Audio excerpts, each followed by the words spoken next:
नमस्कार दर्शक बंधु आपण समस्त जातक विचार चैनल को हार्दिक स्वागत। आज ये वीडियो रे आमे जानिबा श्वासकाश रोगर जोग विषय केमिति निज कुंडली रोग विषय देखिए। साधारण लोक जानती से माने काश आ श्वास रोग रे पीड़ित हुंती, किंतु समस्ते श्वासकाश रोग रे पीड़ित हुंती। आ जो माने पीड़ित हुंती से मानको कुंडली रे निश्चित एमतिया जोग थब जो कारणरू से माने ई रोगटा को भोग करुथेबे। आपण आज भिडियोटी को शेष पर्यंत देखंतु, निहाती आपण को अनेक किछि जानिया को मिलिबो। देखंतु जो माने पीड़ित हुंती से माने कुंडली निश्चित एमती रोगर जोग थब जार फलस्वरूप तांकु काश आ श्वास रोग हब। श्वासकाश रोग कौन साधारण रोग नुहे, बरम यह एक अति भयंकर रोग जहाँ मनीष को मृत्यु तुल्य कष्ट दिए। मनीष ठारे श्वासकाश रोग मनीष थरे जदि श्वासकाश रोग रे पीड़ित हुए ता भितरे ताठारे जदि ई रोग देखा जाए तेबे रोग कदापि भल हुएनी। गोटे लोक आ जीवन तार जीवन थबा पर्यंत श्वासकाश रोग भोग करिवो कि अल्प समय पई भोग करिवो से विषय केमिति जानिबे। आपण समस्ते जानिसंती कि कुंडली रो जेतेबेले लग्न चक्र खोला जाए सेतेबेले लग्न चक्रर रूप किछि एई भଳି आसे। से 12टा घर थाए। यहाँ लग्न घर अर्थात एक घर, यहाँ 2 3 4 5 6 7 8 9 10 11 12 टोटाल 12टा घर थाए। सूत्र कौन कहूची? सूत्र कहूची जदि शनि चतुर्थ को देखुथे नचेत चतुर्थ घरे सिंह राशि रे बसी थे तेबे व्यक्ति श्वासकाश रोग रे पीड़ित हब। यार अर्थ कौन? अर्थात यही घरटा है चतुर्थ घर, 1 2 3 4 ये है चतुर्थ घर। सूत्र कौन कहूची? शनि चतुर्थ घरे बसी थे नचेत चतुर्थ घर को दृष्टि दौथे। शनि चतुर्थ को देखुथे नचेत चतुर्थ घरे सिंह राशि रे बसी थे। यहाँ सिंह राशि जदि हेइथब वृष लग्न हेले मेष वृष मिथुन कर्कट सिंह, वृष लग्नर चतुर्थ घरे जदि शनि बसी थे किंबा ए दशम घरे थाइकरी एठी की दृष्टि पकाउथे किंबा एठी बसिकी 1 2 3 एठी की दृष्टि पकाउथे तेबे से भलिया क्षेत्र रे व्यक्ति श्वासकाश रोग रे पीड़ित हब। वृष राशि वृष लग्नर चतुर्थ घरे जदि शनि बसी थांती किंबा शनिकर दृष्टि ए घर को पड़ू थाए सिंह राशि उपरे तेबे व्यक्ति श्वासकाश रोग रे पीड़ित हब। एटा को लेखिक रखिने। द्वितीय सूत्र कौन कहूची? चंद्र मिथुन किंबा सिंह राशि रे दुर्बल हेउथेबे तांको उपरे क्रूर ग्रहंकर दृष्टि थिबो तेबे व्यक्ति घोर श्वासकाश रोग रे पीड़ित हब। मिथुन राशि नले सिंह राशि एई 12टा घर भितरु जे कोनोसी गोटाए घरे सिंह राशि पड़ुथबो नले मिथुन राशि पड़ुथबो, सेई घरे चंद्रमा बसी थेबे।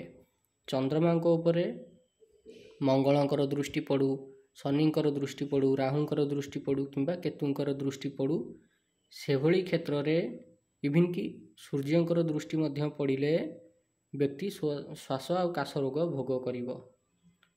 एटा हला घोर श्वासकाश रोग भोग करिवो, पीड़ित हब जद्वारा व्यक्ति अल्पायु होइकरी मृत्युवरण करिवो। एटा हला सूत्र। जे कोनसी घरे बसी थांतु ना कहीं मिथुन राशि पड़ुथबा दरकार नचेते सिंह राशि पड़ुथबा दरकार, से राशि रे चंद्रमा बसथबा दरकार। से भलिया क्षेत्र रे व्यक्ति घोर श्वासकाश रोग रे पीड़ित हब जद्वारा व्यक्ति अल्पायु होइकरी मृत्युवरण करिवो। Concept clear? तृतीय सूत्र कौन कहे? जदि अष्टमेश लग्न घरे थिबो, लग्नाधिपति अष्टम किंबा षष्ठ घरे थिबो, लग्न घर को कौनसी शुभ ग्रहंकर दृष्टि नथबो तेबे व्यक्ति अल्पायु हुए, अल्प बयसरू अनेक रोगर शिकार हुए तथा डाक्तर वैद्य मध्य रोग चिन्हि पारंतिनी, व्यक्ति अल्प आयुषर अकाल मृत्यु मरे।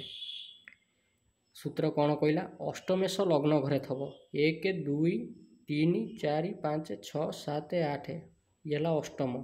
अष्टम घरे जो राशि लेखाई थबो से राशि ग्रह जी अधिपति ग्रह जी ताकू कहा जाए अष्टमेश। अष्टमेश लग्न घरे थबो ये अष्टमेश ग्रहटा बा यही राशि ग्रहटा ये लग्न घरे बसी थबो ଏଇ ଲଗ୍ନ ଘରର ସ୍ୱାମୀ ଗ୍ରହ ଯିଏ ସିଏ ଏ ଷଷ୍ଠ ଘରେ ବସିଥିବ ନଚେତ ଅଷ୍ଟମ ଘରେ ବସିଥିବ। ଆଉ ଏଇ ଲଗ୍ନ ଘରକୁ ହଉ କିମ୍ବା ଏଇ ଲଗ୍ନାଧିପତି ଉପରେ ହଉ କୌଣସି ଶୁଭ ଗ୍ରହ ଯେମିତିକି ବୃହସ୍ପତି, ଶୁକ୍ର, ବୁଧ, ଚନ୍ଦ୍ର ଏମାନଙ୍କର ଦୃଷ୍ଟି ଯଦି ନ ପଡ଼ୁଥିବ ତେବେ ବ୍ୟକ୍ତି କ'ଣ ହେବ? ଅଳ୍ପାୟୁ ହୁଏ। ଅଳ୍ପ ବୟସରୁ ଅନେକ ରୋଗର ଶିକାର ହୁଏ। ଡାକ୍ତର ବୈଦ୍ୟ ମଧ୍ୟ ରୋଗ ଚିହ୍ନି ପାରନ୍ତିନି। ବ୍ୟକ୍ତି ଅଳ୍ପ ଆୟୁଷରେ ମୃତ୍ୟୁ ଲାଭ କରେ। Concept clear? ନେକ୍ସଟ କ'ଣ? ଷଷ୍ଠେଶ ଲଗ୍ନ ଘରେ ଥିଲେ, ଲଗ୍ନ ଘରକୁ ଶନି ଦେଖୁଥିଲେ ତେବେ ବି ବ୍ୟକ୍ତି ଭୟଙ୍କର ଶ୍ୱାସ ରୋଗରେ ପୀଡ଼ିତ ହୁଏ। ସୂତ୍ର କ'ଣ କହିଲା ଆଉ ଥରେ ଏ ଦେଖନ୍ତୁ, 1 2 3 4 5 6 ହେଲା ଷଷ୍ଠ ଘର। ଷଷ୍ଠେଶ ଲଗ୍ନ ଘରେ ଥିଲେ ଅର୍ଥାତ୍ ଏଇ ଷଷ୍ଠ ଘରେ ଯେଉଁ ରାଶି ପଡ଼ୁଛି ଏଇ ରାଶିର ଅଧିପତି ଗ୍ରହ ଲଗ୍ନ ଘରେ ଥିଲେ, ଏଇ ଲଗ୍ନ ଘରକୁ ଶନି ଦେଖୁଥିଲେ। ଅନ୍ୟ ଯେକୌଣସି ସ୍ଥାନରେ ବସିକିରି ଯଦି ଶନି ଏ ଲଗ୍ନ ଘରକୁ ଦେଖୁଥାନ୍ତି ଏଇ ଗ୍ରହକୁ, ଷଷ୍ଠେଶ ଲଗ୍ନ ଘରେ ବସିଥିବ, ଲଗ୍ନକୁ ଶନି ଦୃଷ୍ଟି ପକାଉଥିବେ, ସେଭଳିଆ କ୍ଷେତ୍ରରେ ମଧ୍ୟ କ'ଣ ହୁଏ? ବ୍ୟକ୍ତି ଭୟଙ୍କର ଶ୍ୱାସକାଶ ରୋଗରେ ପୀଡ଼ିତ ହୁଏ। ଇଏ ଗଲା ଗୋଟେ କନସେପ୍ଟ। ନେକ୍ସଟ କନସେପ୍ଟ କ'ଣ? ଯଦି କାହାରି କୁଣ୍ଡଳୀର ଷଷ୍ଠ ଘରେ କୁମ୍ଭ ରାଶି ପଡ଼ୁଥାଏ, ସେଠାରେ ବୃହସ୍ପତି ବସୁଥାନ୍ତି, ତେବେ ନିହାତି ବ୍ୟକ୍ତି ଶ୍ୱାସକାଶ ରୋଗ ଭୋଗ କରେ। ଧରି ନିଅନ୍ତୁ କନ୍ୟା ଲଗ୍ନ। କନ୍ୟା ଲଗ୍ନର ଏଇ ଯେଉଁ ଷଷ୍ଠ ଘର ଏଠି ମକର ରାଶି ପଡ଼ିବ ନହେଲେ କୁମ୍ଭ ରାଶି। ମକର ରାଶି ତ ପଡ଼ିବ, କୁମ୍ଭ ରାଶି ପଡ଼ିବ। ଏଇଟା ମକର, ଏଇଟା କୁମ୍ଭ, ଏଇଟା ମୀନ। କୁମ୍ଭ ରାଶି ପଡ଼ିବ ଏଇଠି କନ୍ୟା ଲଗ୍ନରେ। ଯଦି କନ୍ୟା ଲଗ୍ନରେ ଏଠି କୁମ୍ଭ ରାଶି ପଡ଼ୁଛି, କୁମ୍ଭ ରାଶିରେ ଯଦି ବୃହସ୍ପତି ବସିଛନ୍ତି, ତେବେ ନିହାତି ବ୍ୟକ୍ତି ଶ୍ୱାସକାଶ ରୋଗ ଭୋଗ କରେ। ଏଭଳି ବ୍ୟକ୍ତି ପୂର୍ବ ଜନ୍ମରେ କାହାରିକୁ ପାଣିରେ ବୁଡ଼େଇ ହତ୍ୟା କରିଥାନ୍ତି। ତାର ପରିଣାମ ସ୍ୱରୂପ ଏଭଳି ଦୁର୍ଦ୍ଦଶା ମଣିଷକୁ ଭୋଗ କରିବାକୁ ପଡ଼େ। Concept clear? ଏଇ ଘରେ ବୃହସ୍ପତି ଯଦି ବସିଥିବେ, କନ୍ୟା ଲଗ୍ନ ହେଇଥିବ, ତାହେଲେ ଜାଣିବେ ଯେ ସେ ବ୍ୟକ୍ତି ଶ୍ୱାସକାଶ ରୋଗରେ ପୀଡ଼ିତ ହେବ। ସେ ବ୍ୟକ୍ତି ତା ପୂର୍ବଜନ୍ମରେ କୌଣସି ଜୀବକୁ ପାଣିରେ ବୁଡ଼େଇକିରି ହତ୍ୟା କରିଥାଏ। ତାର ପରିଣାମ ସ୍ୱରୂପ ବର୍ତ୍ତମାନ ଜନ୍ମରେ ଏଭଳିଆ ଦୁର୍ଦ୍ଦଶା ଭୋଗ କରୁଛି। Concept clear? ନେକ୍ସଟ କନସେପ୍ଟ କ'ଣ? ଶନି ଚନ୍ଦ୍ର ଏକତ୍ର ମେଷ କିମ୍ବା ବୃଷ ରାଶିରେ ଥିବେ କିମ୍ବା ଉଭୟ ନିଜ ଦୃଷ୍ଟି ବିନିମୟ କରୁଥିବେ, ସେତେବେଳେ ମଧ୍ୟ ଅସାଧ୍ୟ ରୋଗରେ ବ୍ୟକ୍ତି ପୀଡ଼ିତ ହୁଏ। ଶନି ଚନ୍ଦ୍ର ଏକତ୍ର ମେଷ ରାଶିରେ କିମ୍ବା ବୃଷ ରାଶିରେ ବସିଥିବେ, ଏ ଟୋଟାଲ 12ଟାକ ଘର ଭିତରେ ଯେକୌଣସି ଘରେ ମେଷ ରାଶି ପଡ଼ୁ ନଚେତ ବୃଷ ରାଶି ପଡ଼ୁ, ସେଇ ଘରେ ଯଦି ଶନି ଚନ୍ଦ୍ର ଏକାଠି ବସିଥିବେ ତେବେ ବି ବ୍ୟକ୍ତିକୁ ଅସାଧ୍ୟ ରୋଗ ଭୋଗ କରିବାକୁ ପଡ଼ିବ। ନଚେତ ଧରି ନିଅନ୍ତୁ ଏଟା ଏଇନା ମେଷ ରାଶି ହେଇଗଲା, ଏଟା ତାର ଅପୋଜିଟ୍ ସାଇଟ୍ ହେଇଗଲା, ଏଠି ଶନି ବସିଛନ୍ତି, ଏଠି ଚନ୍ଦ୍ର ବସିଛନ୍ତି, ଉଭୟଙ୍କର ଦୃଷ୍ଟି ବିନିମୟ ହେଉଛି, ସେଭଳିଆ କ୍ଷେତ୍ରରେ ମଧ୍ୟ ବ୍ୟକ୍ତି ଅସାଧ୍ୟ ରୋଗ ଭୋଗ କରିବ।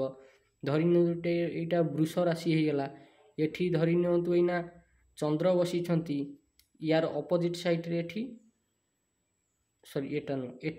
ଅଷ୍ଟମ ଘରେ ଶନି ବସିଛନ୍ତି, ତେବେ ଉଭୟଙ୍କର ଦୃଷ୍ଟି ବିନିମୟ ହେବ। କାରଣ ଶନି ସପ୍ତମ ଦୃଷ୍ଟିରେ ଚନ୍ଦ୍ରକୁ ଦେଖିବେ, ଚନ୍ଦ୍ର ସପ୍ତମ ଦୃଷ୍ଟିରେ ଶନିକି ଦେଖିବେ। ଏଭଳିଆ କ୍ଷେତ୍ରରେ କ'ଣ ହେବ? ବ୍ୟକ୍ତି ଅସାଧ୍ୟ ରୋଗରେ ପୀଡ଼ିତ ହେବ। Concept clear? ନେକ୍ସଟ କ'ଣ ସୂତ୍ର? ଚନ୍ଦ୍ର ଯଦି ଶୁକ୍ର କିମ୍ବା ମଙ୍ଗଳଙ୍କ ସହ ଏକତ୍ର ବସି ଷଷ୍ଠ, ଅଷ୍ଟମ କିମ୍ବା ଦ୍ୱାଦଶ ଘରେ ଥିବେ, ତେବେ ବ୍ୟକ୍ତି ଶ୍ୱାସକାଶ ରୋଗ ଭଲ ହୁଏନି, ବରଂ ଯେତେ ଔଷଧ ଖାଏ ସେତେ ବଢ଼ିକିରି ଯାଏ। ଅର୍ଥାତ୍ କ'ଣ? ଚନ୍ଦ୍ର ଶୁକ୍ର ଏକାଠି ହେଇକିରି ଗୋଟାଏ ଘରେ ବସିଥିବେ। କେଉଁ ଘରେ ବସିଥିବେ? ଚନ୍ଦ୍ର ଶୁକ୍ର ନହେଲେ ଚନ୍ଦ୍ର ମଙ୍ଗଳ ଏକାଠି ହେଇକିରି ବସିଥିବେ। କେଉଁ ଘରେ? ଏଟା ଷଷ୍ଠ ଘର, ଏଟା ଅଷ୍ଟମ ଘର, ଏଟା ଦ୍ୱାଦଶ ଘର। ଏଇ ତିନିଟା ଘରେ ଯଦି ଶୁକ୍ର ଚନ୍ଦ୍ର ଏକାଠି ହେଇକିରି ବସିବେ ନଚେତ ମଙ୍ଗଳ ଚନ୍ଦ୍ର ଏକାଠି ହେଇକିରି ବସିବେ, ତେବେ ବି ବ୍ୟକ୍ତି ଶ୍ୱାସକାଶ ରୋଗରେ ପୀଡ଼ିତ ହୁଏ। ତାର ଶ୍ୱାସକାଶ ରୋଗ ଭଲ ହୁଏନି, ବରଂ ସେ ଯେତେ ଔଷଧ ଖାଏ ସେତେ ବଢ଼ିକିରି ଯାଏ ରୋଗ। ନେକ୍ସଟ ସୂତ୍ର କ'ଣ? ସୂର୍ଯ୍ୟ ଶନି ଯଦି ଏକାଠି ଷଷ୍ଠ, ଅଷ୍ଟମ, ଦ୍ୱାଦଶ ଘରେ ଥାଆନ୍ତି, ତେବେ ବି ବ୍ୟକ୍ତି ଶ୍ୱାସକାଶ ରୋଗରେ ପୀଡ଼ିତ ହୁଏ, ବ୍ୟକ୍ତିକୁ ଶ୍ୱାସକାଶ ରୋଗ ହୁଏ। ଅତଏବ ପୂର୍ବଜନ୍ମର କୁକାର୍ଯ୍ୟ ଯୋଗୁଁ ହିଁ ଏଭଳି ଦୁଃସାଧ୍ୟ ରୋଗ ମଣିଷକୁ ହୁଏ। ଶନି ସୂର୍ଯ୍ୟ ଏଠି ବସନ୍ତୁ ନହେଲେ ଏଠି ବସନ୍ତୁ, ଏ ତିନିଟାକ ଘର ଭିତରେ ଯେକୌଣସି ଜାଗାରେ ବସନ୍ତୁ, ସେଭଳି କ୍ଷେତ୍ରରେ ବ୍ୟକ୍ତିକୁ ଶ୍ୱାସକାଶ ରୋଗ ହେବ। ତେବେ ଏହାର ଯେଉଁ ଏଭଳି ପୂର୍ବଜନ୍ମର କୁକାର୍ଯ୍ୟ ଯୋଗୁଁ ଦୁଃସାଧ୍ୟ ରୋଗ ମଣିଷକୁ ହୁଏ, ଯାହାର ପରିଣତି ସ୍ୱରୂପ ତାକୁ ରୋଗ ଗୋଟେ ଦଣ୍ଡ ସ୍ୱରୂପ ମିଳେ, ଏଭଳିଆ କ୍ଷେତ୍ରରେ ପ୍ରତିକାର କ'ଣ କରାଯିବ?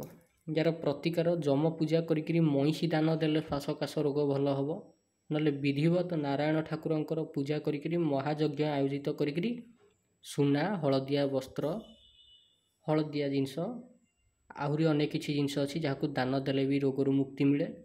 ନଚେତ ଗୋଟେ ବ୍ରତ ଅଛି ଚାନ୍ଦ୍ରାୟଣ ବ୍ରତ, ସେ ଚାନ୍ଦ୍ରାୟଣ ବ୍ରତ ଯଦି ମଣିଷ କରେ ତେବେ ବି ତାକୁ ଏଭଳିଆ ଅସାଧ୍ୟ ରୋଗରୁ ମୁକ୍ତି ମିଳେ।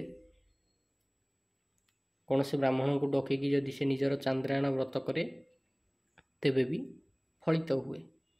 ତେବେ ଆଶା କରୁଛି ଆପଣଙ୍କୁ ଭିଡ଼ିଓଟି ଭଲ ଲାଗିଥିବ। ଯଦି ଭିଡ଼ିଓଟି ଭଲ ଲାଗିଛି, ଏଇଭଳି ଭିଡ଼ିଓ ଦେଖିବା ପାଇଁ ଆପଣ ଆମ ଚ୍ୟାନେଲ୍ ଜାତକ ବିଚାରକୁ ନିହାତି ସବସ୍କ୍ରାଇବ୍ କରନ୍ତୁ। ଧନ୍ୟବାଦ।